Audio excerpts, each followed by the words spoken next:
अस्सलाम वालेकुम। Mess views के प्रोग्राम पसे पर्दा में खुश आमदेद। मैं हूं आपका होस्ट अकरम राई। और हमारे साथ शरीक हैं मुल्क के नामवर माहिर आईन कानून, सियासी तजियाकार और मफाद आमा के सैकड़ों मार्का तुलारा केस जीतने वाले नामवर वकील जनाब मोहम्मद अजहर सदीक। आज के मौजूआत हैं: सदर आसफ जरदारी ने आज़ाद कश्मीर में तहरीक अदम एतमाद लाने की मंजूरी दे दी। हमारा दूसरा मौजू बड़ा ये न दिल को दुखा देने वाला है कि इंसाफ ढूंढती शहीद अरशद शरीफ की वालदा भी अपने शहीद बेटे के पास चलेगी। तीसरा मौजू हमारा ये है कि डॉक्टर महरंग बलोच और बेबो बलोच की गिरफ्तारी के खिलाफ अपीलें सुप्रीम कोर्ट ने 30 अक्टूबर को समाअत के लिए एनी बेंच के रूबरू फिक्स कर दें। हमारा चौथा मौजू ये है कि पाकिस्तान और अफगान तालिबान के दरमियान जारी मुज़ाकरात का दूसरा दौर शुरू हो गया है। पहला दौर बेनतीजा रहा। क्या दूसरे दौर का कोई नतीजा निकलेगा? इस सवाल पे हम बात करेंगे। डान अखबार, ये जो हमारा पांचवा और आखिरी मौजू है, वो लिखता है कि मरीदके में ऑपरेशन के दौरान रात 3 घंटों तक गोलियां चली। ये एक डान ने खबर दी है और ये इस खबर ने पूरे मीडिया में एक शोर मचा दी है। इस पे हम अजहर सदीक साहब की राय लेंगे, लेकिन सबसे पहले सर ये यकायक सदर आसफ जरदारी को क्या सूझी कि आजाद कश्मीर में हुकूमत जो है उसको उल्ट पुल्ट करने लगे हैं, जैसे किसी दौर में इन्होंने बलूचिस्तान में की थी। बहुत शुक्रिया। हाँ, अकरम शोई साहब। देखिए, मैं फिर वापस आता हूँ। आज आप उसी बात पे ही मैंने क्या कहा था, सितंबर सितमगर होगा और नवंबर के बाद आपके हालात इस मुल्क के तब्दीली की तरफ जाएंगे। मैं दोहराने के लिए बात कर देता हूँ आपके सामने। मैं अप्रैल से ये बात कर रहा हूँ। जी बिल्कुल ऐसे ही है। और कोई प्रिंट से बात कर। और और ये जरा समझने को लंबी ना बात नहीं है, जरा सिंपल सी बात आपके सामने मैं रखता हूँ। और वजह ये समझना ये है कि आपको याद होगा, पंजाब से लड़ाई शुरू हुई और मरियम सफदर ने जिस तरह की जुबान इस्तेमाल की, और उसके बाद जो है ना काम, कुछ कहते रहे कि अंदर की लड़ाई है, लेकिन कुछ इसको सीरियस लेते रहे। सीरियसनेस का अंदाजा तब हुआ कि जब आसफ जरदारी साहब दुबई चले गए। दुबई से सीधा नवाब शाह लाड़काना आए, वहां उनको मनाने के लिए इसहाक डार गए, और उसके बाद साथ ही या सादिक भी गए। फिर वो इस्लामाबाद तशरीफ ले आए। इस्लामाबाद में वजीर आजम भी मिले, शबाज शरीफ भी मिले, और फील्ड मार्शल साहब जनाब सैयद आसिम मुनीर साहब भी मिले। और कहानियां आप लोगों ने सुने। उससे पहले एक कहानी जरा और जरूरी है। सदारती निजाम की बात होती रही कि जनाब जो है ना, आसफ जरदारी साहब से ये ले लिया जाएगा, और जो chief of the army staff है वो सदर के तौर पर भी अपना, यानी आपके पास 27वीं तरमीम आने वाली है और बहुत सी चीजें आपके सामने हो सकती हैं, ये कहा जाए कि नहीं। क्योंकि अब आपके हाथ में एक नंगा कलम है। उसके लिए आपको कोई ये फैसला नहीं करना कि स्याही कौन सी रखनी है आपने, और पेन की साख क्या होनी चाहिए। तो पेन आपके हाथ में थमा दिया गया है, चाहे वो अमेरिकी पेन हो, इसराइली पेन हो, इंडिया का पेन हो, या यहाँ का पेन हो, वो आपके हाथ में पकड़ा दिया गया है।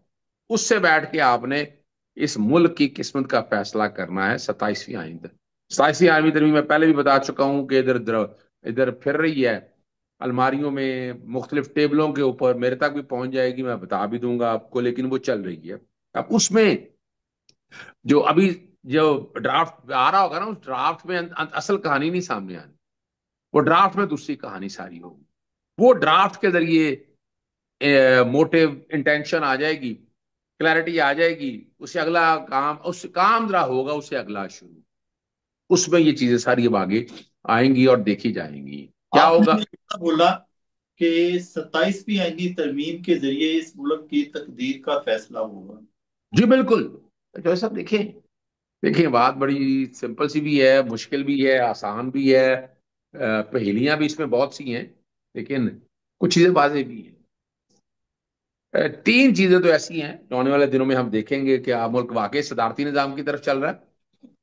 तो वो उसकी गवर्नमेंट में आपस में डिवीजन के हवाले से वो काम शुरू हो चुका है।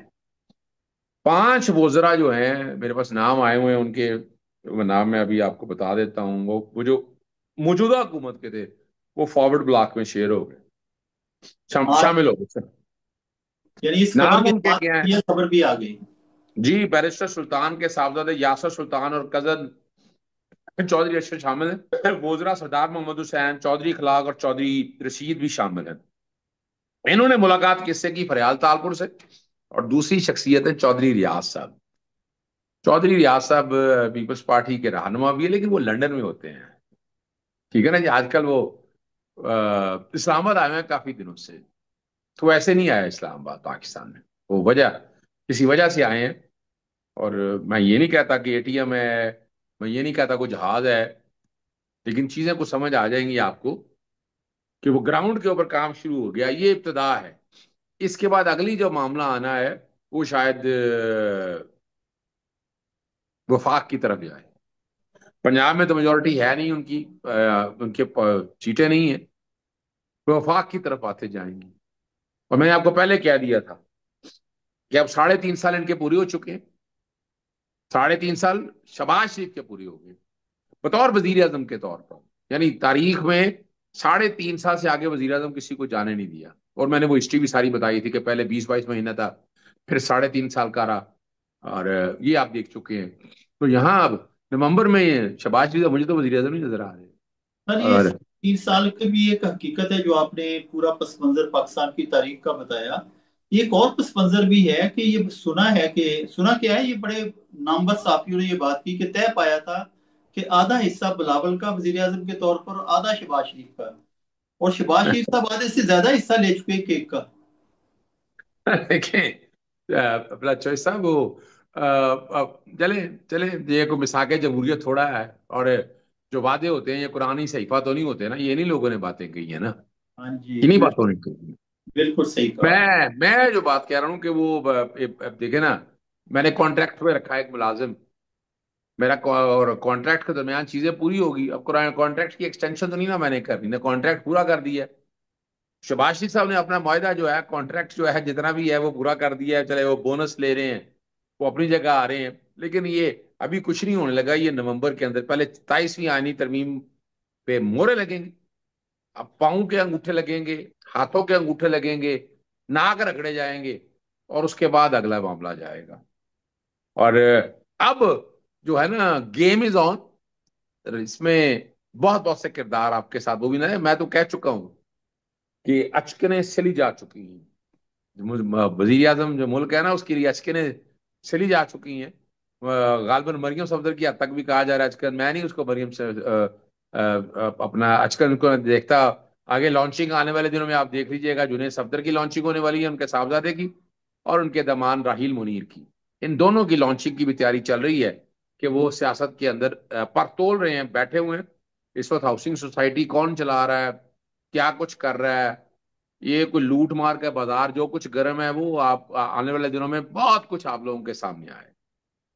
हमारे मुल्क के एक नामवर शायर हैं मसूद साहब, अगला नाम मुझे भूल रहा है। उनके साहबजादे हैं अम्मार मसूद, शायद आपके इससे उनके वालिद का नाम याद आ जाए। जब वो इनकलाबी थे और ये मुरीद नहीं बने थे खानका जाती उमरा के, तो उन्होंने एक मशहूर आलम ट्वीट की थी कि क्या इस कौम मुल्क के मुकद्दर में ये लिखा है कि हमारी जो आने वाली नस्लें हैं अब बिलावल भुट्टो, मरियम नवाज, हमजा शहबाज, इनकी गुलामी करेंगी। इस ट्वीट के बाद फिर ये ना उनको खानका जाती उमरा से फैज मिला और वो इससे यानी कि ना वो पीछे हट गए। तो ये यानी कि ना आप समझते हैं कि ये उसी का तसलसल है। चौधरी साहब, जरा आप ना जरा चीजों को जरा बात समझिएगा। पाकिस्तान में ना आपको कोई जहीन लोगों की जरूरत नहीं है। आप नहीं चाहते कि यहाँ जहीन लोग आए और आगे आगे जाएं, ठीक है ना जी। ये देखिए, याद रखिए, ये कैसी जमहूरियत है जहां तख्तो ताज विरासत में मिले, अवाम मतीरे नारे लगाते हुए इंसाफ के लिए। यहाँ इंसाफ। सियासत नहीं, खानदानी कारोबार चलते, ओहदे नहीं, बाबी बाप की जागीर के हिस्से मिलते हैं।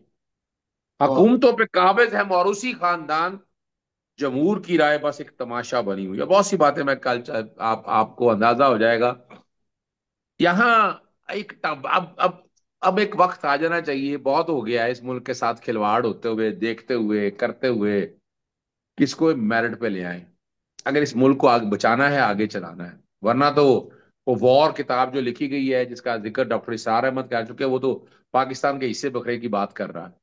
और एक दौर में आपने देखा था यहाँ, खुदा यहाँ एमक्यूएम ने भी बात हम एमक्यूएम अपनी। ने एमक्यूएम ने भी पाकिस्तान के हवाले से जो नाम दिए थे, वो यहाँ सिंधु देश की बातें होती रही हैं। यहाँ ये बातें तो सारी वक्त के साथ साथ चलती रही हैं। और जाति उमरा के हवाले से भी बातें होती रही। टाइम एक ऐसा आ गया है कि यहाँ आपको मेरिट को खुदारा कर दें, इस मुल्क का बड़ा बड़ा होगा। खूबसूरत बात की आपने कि खुदारा बहुत हो गई है, अब मुल्क में मेरिट का जो राज है अब उसको ले आए। सर, अगला मौजूद हमारा ये है कि डॉक्टर बहरान बलोच और बेबो बलोच की गिरफ्तारी के खिलाफ अपीलें आईनी बेंच के रूबरू समाअत के लिए फिक्स कर दी गई। क्या ये अपीलें आईनी बेंच के दायरेकार में आती थी या रेगुलर बेंच के, सर? क्या आप अंदाजा लगा लेना कि ताकतवर बेंच कौन सा है? आप अंदाजा लगाए ना, पूरा फोकस क्या सुप्रीम कोर्ट की बेहतरी पे है। सिर्फ एक आईनी बेंच पे फोकस पे, किस तरह जजेस चुने गए, जिस तरह जजेस लाए गए।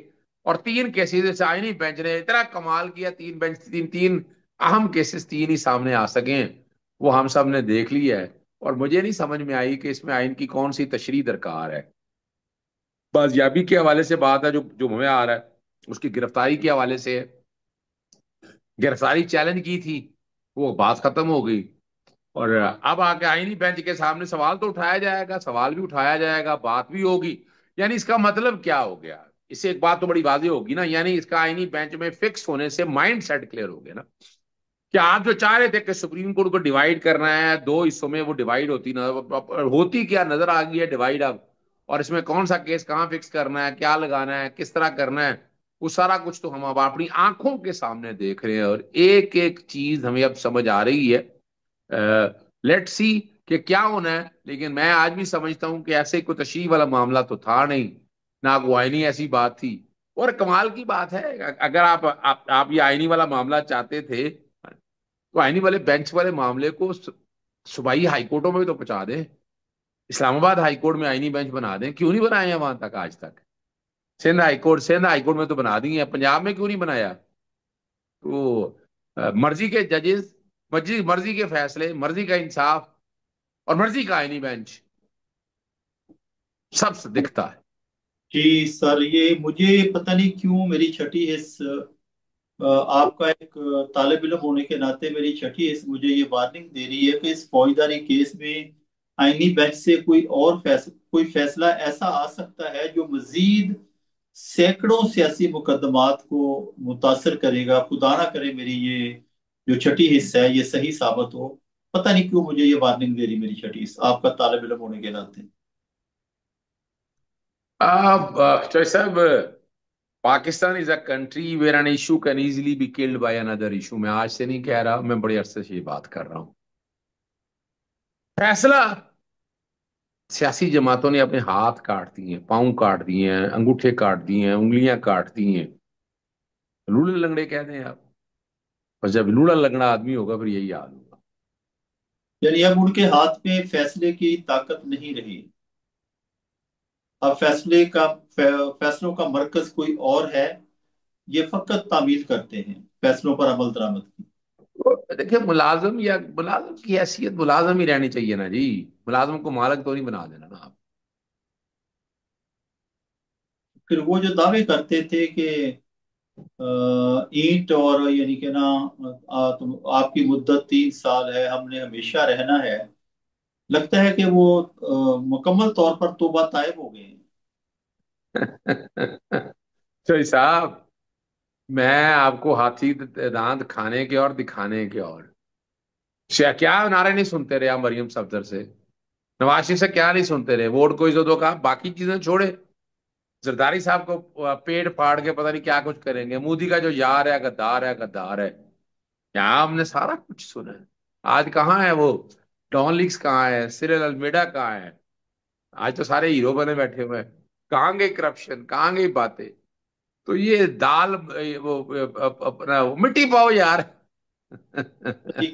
चौधरी शुजात सैन का फार्मूला जो है ना, वो कामयाब फार्मूला है आज का। सर ये सफारती जराए ने, अगले मौजू की तरफ चलते हैं। सफारती जराए ने बताया कि अफगान तालिबान और हुकूमत पाकिस्तान के दरमियान मुज़ाकरात का पहला दौर नाकाम हो गया था। इस नुक्ते पर कि तालिबान चाहते थे कि किसी इलाके में उनकी आबादकारी कर दें पाकिस्तानी तालिबान की, हुकूमत पाकिस्तान ने इसे कतर में होने वाली जो मुफाहमत है उसकी खिलाफवर्जी करार दिया। अब दूसरा दौर शुरू हो गया है। क्या कहेंगे सर, ये अफगान तालिबान कतर मुआहदे से इनहराफ की राह पर क्यों चल पड़े हैं? किसकी थपकी है इनको? देखिए, इस खित्ते में असर रसूख अमेरिका चाहता, और यहाँ कई ऐसे लोग हैं जो डबल गेम कर रहे हैं, डबल गेम। आपको उस वक्त भी कहा था, मैं तो आज भी कायम हूं कि पाकिस्तान या इन सब की बका ये है कि चाइना, रशिया, इनके साथ बैठ के उन मामलात को सामने लेकर आए। यहाँ कुछ हो सकता है तस्वीर के पीछे रुख ये भी हो, अमेरिका को अड्डे चाहिए, कुछ कहानियां ऐसी हैं जो सामने कुछ आती है, पीछे कुछ होती हैं। इस्तांबुल में ये मामला चल रहे थे, और दोनों ममालिक ने अपनी अपनी तजावीज और जवाब तजावीज पेश कर दी। सालस मौजूद थे। अब सालस कौन से मौजूद थे पता नहीं, मुझे तो नहीं पता, शायद आपको पता हो सालस कौन है फारस तो या किस। कतर में भी मौजूद थे। ठीक है ना जी। बहरहाल सालस मौजूद है, और जो बताया ये जा रहा है, और सालसों में अफगान एक साल तालिबान ने पाकिस्तान खुद था कतर में। अच्छा चले, बहरहाल एक सवाल, क्वेश्चन मार्क रखिएगा इस चीज को। और अफगान तालिबान ने कलअदम तहरीक तालिबान की नई जगह आबादगारी के हवाले से पाकिस्तान को पेश कर दी। अब देखिए जरा ध्यान से, मुस्तरद कर दिया गया है, और उन्होंने पाकिस्तान सरहद से दूर मुंतकिल करने की पेशकश की थी। पाकिस्तान ने अफगान तालिबान से कलअदम टीडीपी के खिलाफ फैसला कुन कार्रवाइयों का वादों पर अमल दरामद पर जोर दिया गया। और 7 रुकनी सीनियर अस्करी इंटेलिजेंस और वजारत खारजा के अहकाम पर मुश्तमिल है। और वहां अफगानिस्तान के भी 7 रुकनी वक्त की क्यादत नायब वजीर दाखिला कर रहे हैं। बड़ा बारीक और सेंसिटिव सब्जेक्ट है ये, लेकिन मैं आज भी ये समझता हूं कि ये वाले जितने मेरा मामले हैं ये दो सवाल करने सर आपसे, तारीख के तनाजुर में आप अपनी बात मुकम्मल कर लीजिए, बड़े अहम सवाल सर। देखिए चौधरी साहब, एक बात तो जरा समझना है आपने, ये कौन फैसले कर रहा है, क्या फैसले किया जा रहा है? अवाम को तो पता नहीं है। आप पार्लियामेंट के अंदर चीजें रखें सारी, अवाम को एतमाद में लें, आप क्या करने जा रहे हैं, क्या चाहते हैं आप, करें आप, बिल्कुल इसमें कोई एतराज नहीं है। लेकिन कुछ चीज तो समझ आए। चले हमें ना सही, जो पार्लियामेंटेरियन बैठे हैं उनको पता। मैंने एक बहुत से लोगों से पूछा, उन्हें कुछ नहीं पता इस बारे में, कोई अंदाजा नहीं है।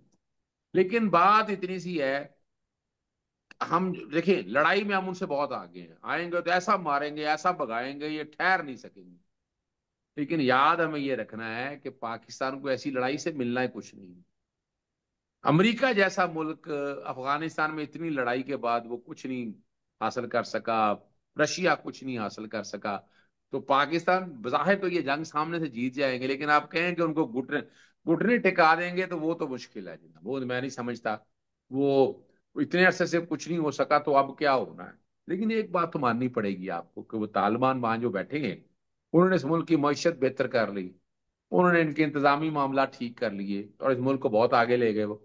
और कंपैरेटिवली पाकिस्तान को देखें, पाकिस्तान कहाँ खड़ा है, आपको अंदाजा है मुआशी हालत क्या है इनकी, इक्तसाद हालत क्या है, लूटमार, अब ऐसी बातें करप्शन के हवाले से, वो तो अब हर चीज अब रिकॉर्ड के ऊपर अवेलेबल है हमारे पास। सर ये सच है कि उनकी करेंसी हमारी, जो पहले बोरियों में भर के रुपयों की बस मिलती थी, अब उनकी करेंसी हमारी करेंसी से ज्यादा ताकतवर है, डॉलर वहां पे मुस्तकम है। और दीगर कई चीजें, करप्शन पे वो बिल्कुल जीरो टॉलरेंस है, गर्दन काट देते हैं वो, ये ना गोली मार देते हैं। हमारे यहाँ सब कुछ उल्ट है। लेकिन सवाल सिर्फ ये है कि वो तहरीके तालिबान पाकिस्तान के दहशत गर्दों के खिलाफ कार्रवाई करने की बजाय उनका बचाव क्यों चाहते हैं? अगर हम पाकिस्तान की तरफ से, मैं एक बतौर पाकिस्तानी पाकिस्तानी वापस से ये कहूं कि पाकिस्तान उनसे ये कहे कि हम भी फिर, अगर उनको आप बसाना चाहते हैं तो हमें भी फिर इजाजत दें कि हम शमाली इत्तेहाद जो है उनके जो फाइटर्स हैं उनको पाकिस्तान में, ये ना उनको उनको बसाने का फिर हमें भी हक हासिल है। तो ये सब देखें, इसको मैं कहते हैं बताऊंगा। टेट। मैं इसकी तो ये सब मिसाल देता देखें। हूँ, भुट्टो ने यही किया था कि जब उनको तंग किया बहुत ज्यादा सदर अफगान सदर दाऊद ने, तो उन्होंने, आपको याद होगा उस दौर में अहमद शाह मसूद, ये रब्बानी, प्रोफेसर रब्बानी और इंजीनियर हिकमत यार, इस तरह के ये मुजद्दी जो उनके सदर भी रहे हैं, इनको पाकिस्तान में पनाह दे के फिर टिट फॉर टैट के असूल के तहत अफगान सदर दाऊद का नाटका बंद किया था। और यही लोग बाद में वहां पे इनकलाब का ये ना बुनियाद भी बने। तो फिर अगर वो ऐसे ही चलना चाहते हैं तो फिर ये कर लें फिर सर ये। तो ये सब देखें, ग्राउंड पे तो बातें इस तरह की हो रही हूँ। अगर सच्ची बात मुझसे पूछे, जब इंटेलिजेंस एजेंसी या बाकी वो लोग, ये तो आपको पता है ये काम करते रहते हैं कि उसके बगैर जामनी तोड़ जोड़ इस तरह की ये सारी चीजें चल रही होंगी। क्वेश्चन ये है कि ये सारे तजर्बे पहले भी हो चुके हैं, अब भी हो चुके हैं, हालात तो बेहतर नहीं हुए ना। ठीक है, तालिबान हमारे गले ही पड़े हुए हैं ना, हम उसको रख एक या इनको रखते हैं या उनको रखते हैं, कल गले ही पड़ना है इन्होंने। मैं तो पहले दिन से कह रहा था कि इनको आबाद ही यहाँ नहीं होना चाहिए था, इनको वापस उन्हीं इलाकों में जाना चाहिए था जहां के हैं, वहीं रहना चाहिए था। सही ये सारी बात। बुराई, बुराई की जो जड़ है ना ये सारी। और आप अब भी जरा जरा समझिएगा, अब कहानी कुछ और है। कहानी मैं बार बार बताता हूँ, कहानी कुछ और है यार। अल्टीमेटली जो है ना, ये कहीं ना कहीं टेबल में बैठना ही बैठना है। ना अफगानिस्तान को सूट करता है, ना पाकिस्तान को सूट करता है। और पाकिस्तान को इस तरह की जंग में जरूरत क्या पड़ने की, मिलेगा क्या हमें? हमें तो, हमने जो अब जहाँ बैठे हुए हैं अफगानी, उनको वापस भेजना है, उनके मुल्क जाएं, अब उनके मुल्क जाके काम करें। अब तो इकॉनमी ज्यादा बेहतर है उनकी, उन्हें खुद ही चले जाना चाहिए ताकि ये झंझट ही खत्म हो जाए हमेशा की। सही बात है। जब उनके मुल्क की इकानमी बेहतर है, करेंसी बेहतर है, करप्शन फ्री हो गया है और मुआशी हालात मुस्तकम है, तो अब इन्हें यहाँ पे काम करने की क्या जरूरत है। सर ये आखिर में हमारा आखिरी मौजू, डान अखबार लिखता है कि मरीदके में ऑपरेशन के दौरान 3 घंटे मुसलसल गोलियां चलती रही। और शहरी बताते हैं कि जब वो घरों से बाहर निकले तो हजारों फूल बिखरे पड़े थे। और उन 3 घंटों की फायरिंग में 5 अफराद जो हैं वो जाँ बहक हुए। पुलिस राय के मुताबिक हजारों गोलियों से 5 अफराद जाँ बहक हुए। ये सब देखिए, एक सवाल तो बड़ा वाजे उठ रहा है कि इतना बड़ा ही ऑपरेशन करने की क्या जरूरत थी। चले वो हो गई, इंटेलिजेंस के पास इतराएं अपनी जगह, पंजाब पुलिस, इस्लामाबाद से पुलिस आई, और इस्लामाबाद की पुलिस की क्या कंट्रोवर्सी हुई। फिर हमने कश्मीर में भी देखा, इस्लामाबाद पुलिस, और इस्लामाबाद पुलिस में तो लोगों को बहुत ज्यादा एतराजात अपनी जगह पर मौजूद है। अब ये डॉन ने खबर दी है, और मोतबर अखबार है डॉन, डॉन एक मोतबर अखबार है, उसने एक ये खबर दी है, और उसकी तरदीद अभी तक कोई नहीं आई। अब जी बातें बिल्कुल। सारी कह दी, वहां के लोगों के हवाले से भी आ गया है, लोगों ने भी बता दिया। और फिर कई ऐसी वीडियोज आपने खुद अपनी आंखों से आप लोगों ने देखी है कि जिसमें बहुत कुछ दिखाया गया है, बहुत सामने आया गया। तो इनके देखे ना, अब ये इतना बड़ा ऑपरेशन जब हो रहा होगा, तो इसमें बनी होगी ना सीसीटीवी फुटेज, तो होगी ना 9 मई की तरह, यहाँ की भी होगी ना। वो आ जाए सामने, कौम के सामने रख दी जाए, क्या क्या दहशतगर्दी किसने की, किस तरह की, वो सारी चीजें सामने आ जाएंगी, कौन कौन शामिल थे। लेकिन ये सच आना नहीं है, ये छुपा ही रहना है।